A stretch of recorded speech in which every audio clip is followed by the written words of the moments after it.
Good morning. Today we will be having our lesson 1. So today we will learn how to interpret situations that occur in everyday life and use functions to represent them. So for example, we have this for taxis. So the flag down rate for taxis is 40 pesos and an additional 13 pesos for every kilometer traveled. So how much would be the total bill if I rode a taxi from my house to school and the distance is 5 kilometers? Okay, so that would be easy to solve. So first we just note that the flag down rate is 40 pesos.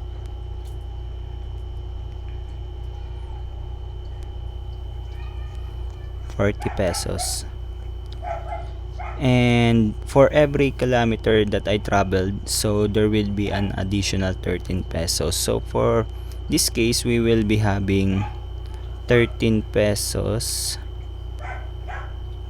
multiplied by 5 kilometers. So that will be 65 pesos. So that will be an additional 65 pesos to the 40 pesos flag down rate. So the total bill will cost 40 pesos. So that will be 105 pesos. Okay.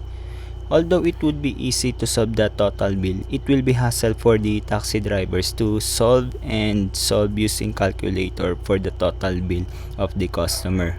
So that is why most taxis have this so-called taximeter. So it is installed to their dashboards, and this taximeter is used to calculate your bill accurately. So for even any distance, it could be 10 kilometers or more than that. So taximeter can accurately solve and identify the total bill. So this was made possible by programming a function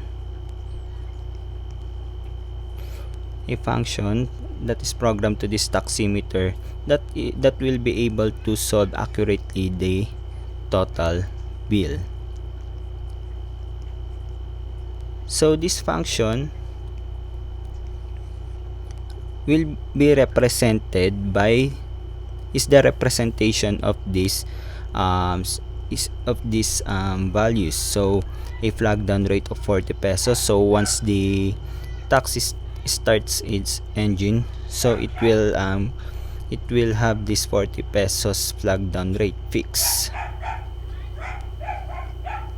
So that will be equal to the cost and an additional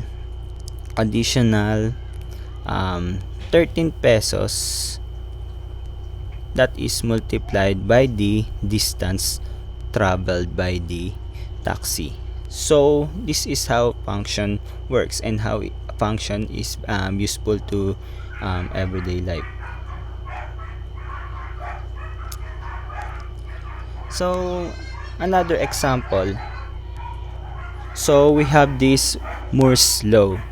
So Moore's law is a representation and a prediction that states that for every 2 years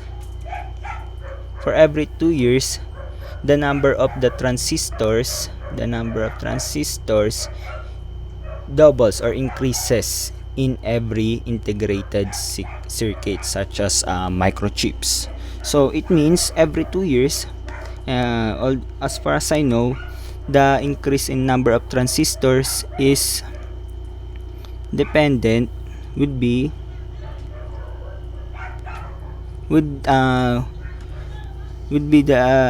dependent to the speed and performance of computers. So again, for every 2 years, the number of transistors increases or doubles, and thus the speed and the capability of the computers increases every 2 years. And the function of this Moore's law is represented by a graph. So here, so we expect by the this would be the year,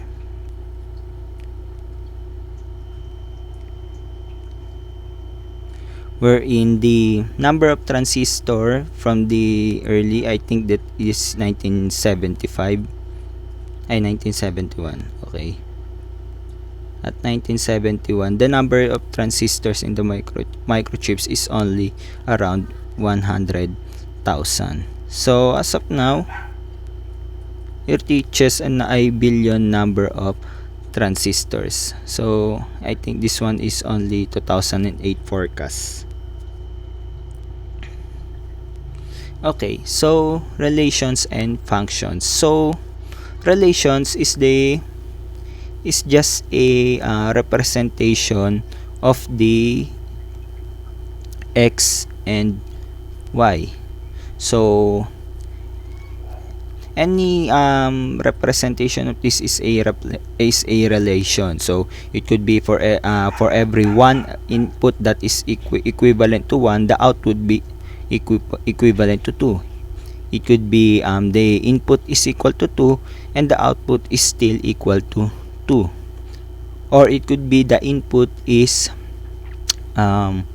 equal to 2 and the output could be equal to 3. So again, x values is the input, which is also known as domain, and y is also called the output, which is the range, so also known as range. So we have these figures. So we have the strawberry, the blender, and a strawberry shake. So the input will be strawberry. So we undergo a process, and we have this. The process would be the disruption of this strawberry fruit using a blender, and we will produce an output, which is our strawberry shake. Okay, so again, relations, strawberry is related to the strawberry shake. So this is our input, this is our output. Input is related to output. But then how would we identify if a relation is a function? So a relation that is functional.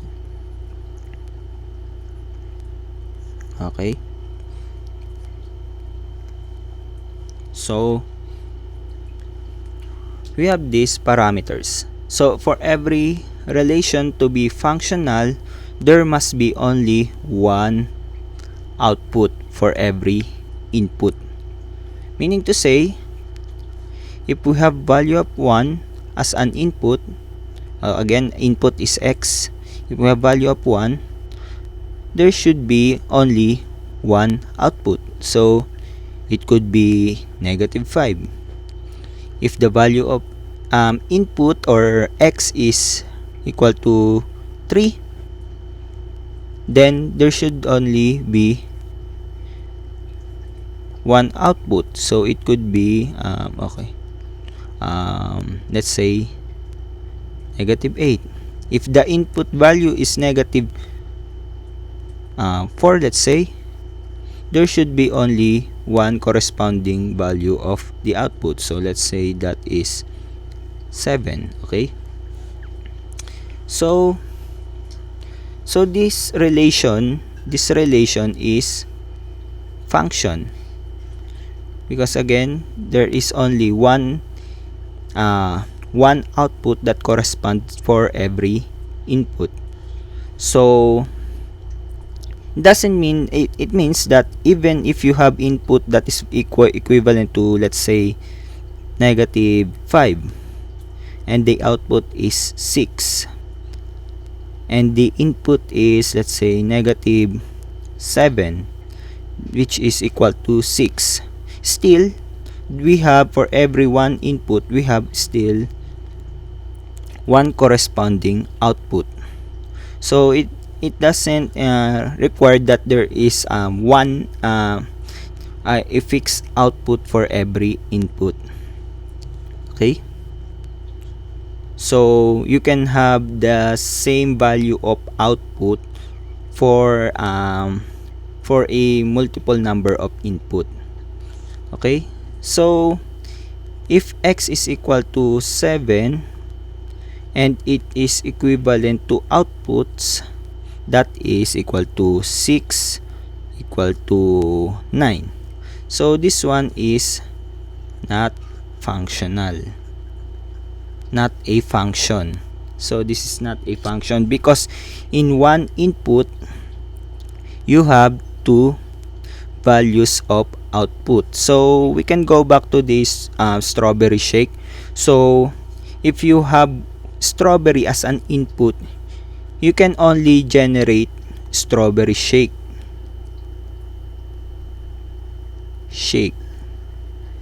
but you will never generate a mango shake using strawberry, because again, this is a function. Is strawberry correspond only to a strawberry shake. Okay, so there will be no two outputs in this one strawberry as an input. Okay, so let's try to represent real life situations as a function. So function is a simple representation, so it could easily summarize the parameters that is given by a situation. So let's have an example. So let's give a function c that can represent the cost of buying the number of meals represented as x if one meal costs 40 pesos. Okay, so again, this is how we represent. So we identify first the dependent and the independent variable. Dependent and the independent variable. Independent. Okay, so the independent variable is if we buy the number of meals. So you can decide how many meals you can buy. You can buy 5, you can buy 6, 7, 8, 9, so on and so forth. So the number of meals will be independent.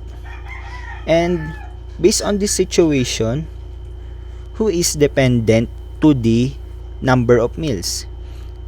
Meaning, if I buy this number of meals, for example, I buy two sets of meals. So what variable increases? So the variable that increases is the cross. So if I buy for example, for every meal that is 40 pesos, if I buy 2 meals, the cost will increase by another 40 pesos, which is 80 pesos. That will be the total cost. So if I buy 5 meals, so that will result to the increase of the cost from 40 pesos in one meal. That will be 200 pesos meal. Okay, so to represent this, we use the variable that is represented by cost, which is c. So this one, we write c. We write a parenthesis enclosed to the input. What is our input? Which is the independent variable. This is also the input, which is again the x domain. Okay, domain. Okay, we enclose it in the parenthesis. So c of x, or meaning the cost of the number of meals, is equal to, sabi niya rito, is 40 pesos. for every meal. So 40 pesos times the number of meals represented by the variable x. Okay? So let's say if I buy 3 meals, so cost of 3 meals is equal to 40. We substitute the value of x by 3. So that is 40 multiplied by 3.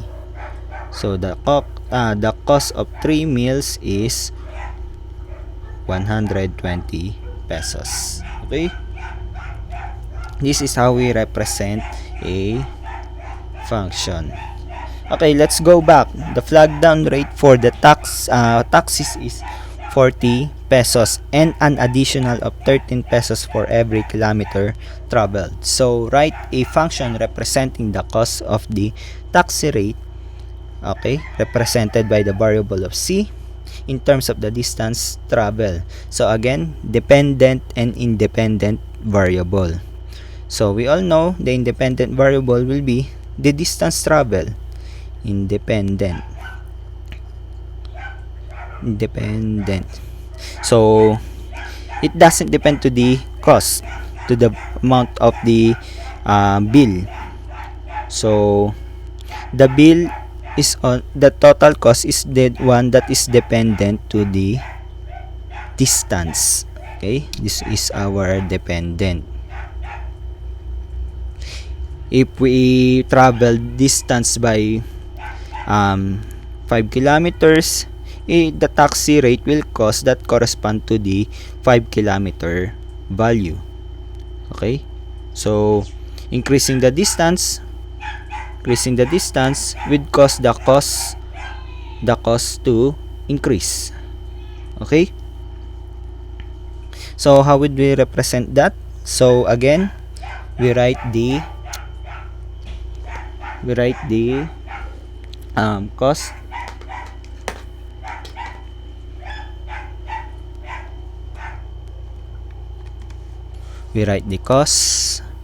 represented by the value of c, and closing the parenthesis is the independent variable, which is c of d. The cost of distance is equal to the distance. Again, we have this flag down rate 40 pesos. So we have 40 pesos. So regardless of how many kilometers did you travel, so there is a fixed value of 40 pesos. Even though you are not moving, once the taxi's engine starts, then there would be automatic a 40 pesos flag down rate.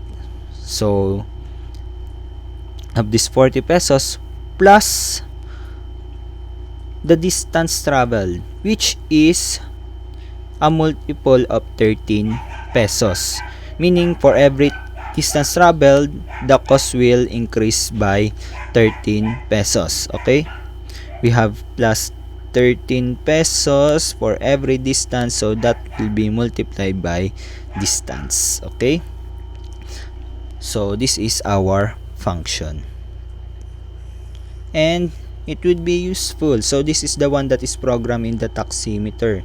So for example, we want to identify the cost. How much is the cost for if I traveled let's say 7 kilometers, the distance, no? We have this distance. Okay, 7 kilometers. So what would be the amount? So that will be 40 pesos plus 13 pesos multiplied by the distance, which is 7 pesos. So that is 13 times 7. So that will be 40 pesos.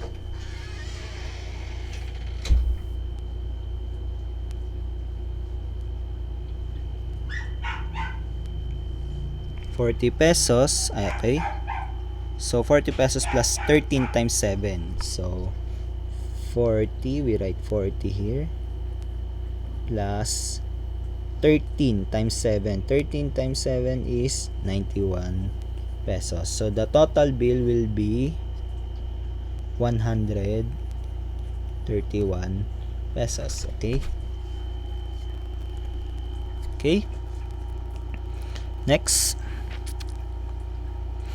So, this one is difficult one. So, for example, so we have 100 meters of fencing that is available to enclose a rectangular lot next to the river. So, we would like to place a fence here. Wait, color, what color? Okay, yellow. Okay, we would like to place fence here, and okay, next to this river. Okay, so there's no need to place fence here, so it doesn't indicated to block the river. So this is the part that we would like to place the fence. Okay, so this one. So based on the question, there is a fixed value of 100 meters. So regardless of how this rectangular lot is oriented, so it could be this, it could be this, there's no problem with it. Okay, but there is a regardless of the shape or how this rectangular lot is oriented, we are sure that the total what do you call this, dimensions or perimeter that is covered by this fence is will be equal to 100 meters. So for example, we have this place here 20 meters, then 40 meters, 40 meters. Okay, so if we add is we add this all, that is 100 meters. For example, we play there is 50 meters and 25 meters, 25 meters. So 25 plus 50 plus 25, that is 1 meter. So for example, we place 60, then 20, 20, sorry, okay, 20, 20. So 20 plus 60 plus 20, that is 80. So that is 100. So we're sure that the total perimeter will be fixed. Okay,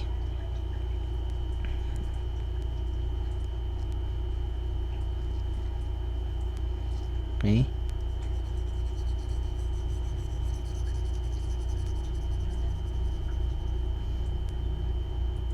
so yan. Okay,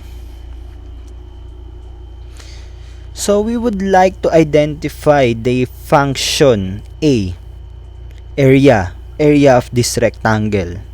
What would be the area of this rectangle?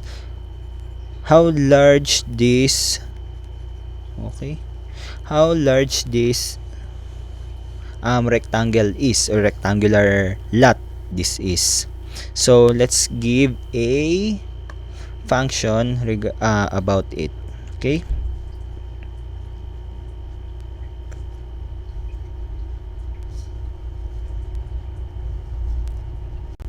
okay, oh, sorry. Okay, so again, we are sure that the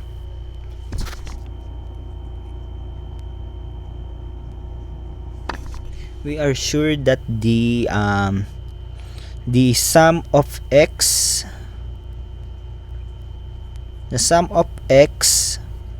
plus 2y is equal to 100 meters. But then we are ought to find the area that is dependent to the width of the lot. So what is the relationship of this area to this x? Again, area is dependent to the width of this lot, to this value of x. If we place 50 meters here, then the area will be dependent or related to a 50-meter width. If we place it to 60 meters, then the area will increase depending to the ratio that is present to 50 to 60 meters. Okay?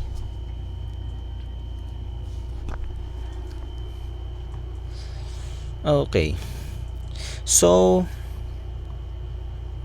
this is the initial function that we would find. So, and to find the area, we all know that the area is a function, let's say area function that is related to x, and finding an area of rectangle is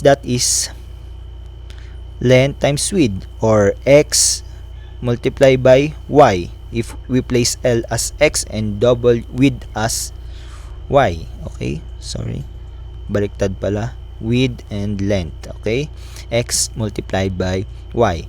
So for this case, that is x multiplied by y, x times y. So actually this one should be enough to identify the to represent a function of an area. However, we have three variables. We have the area, x, and y, which is inconvenient because we don't have values of y. So it would be hard for us to identify the value of an area if we only given the value of x. So for this case, we would like to change y as a related value to x. How y is related to x? So that is where we will be using the first equation, which is x plus 2y is equal to 100. So let's try to change this equation wherein y will be a function of x. Okay, which is related to x. So x plus 2y is equal to 100. Okay, x plus 2y is equal to 100. So we'll try to use transposition method. So that is 2y is equal to 100 minus x. Okay, so divide both side by 2. Divide both side by 2.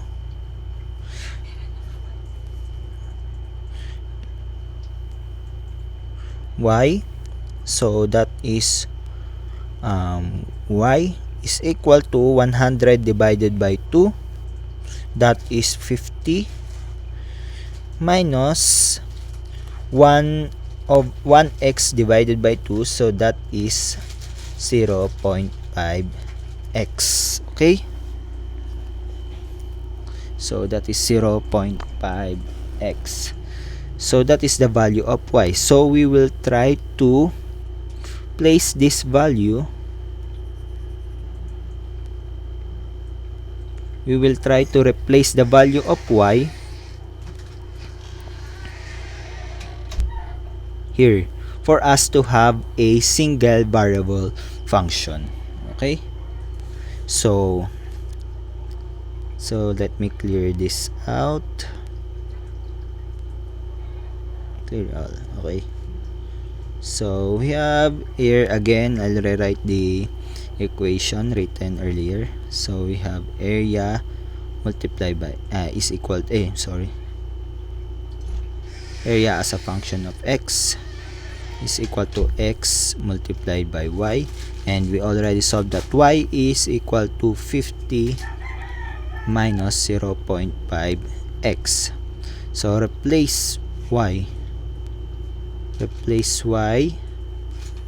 with this function. So Area of X, area that is dependent to the width of the river, is equal to X multiplied by 50 minus 0.5 X. Okay, so let's try to simplify. So X, so we try to use distributive property. X multiplied by 50, X multiplied by 0.5 X. So that means area of X is equal to 50X minus 0.5X squared. Okay, so this is our function. Okay, so this is only part 1. I will cut the recording off. Thank you.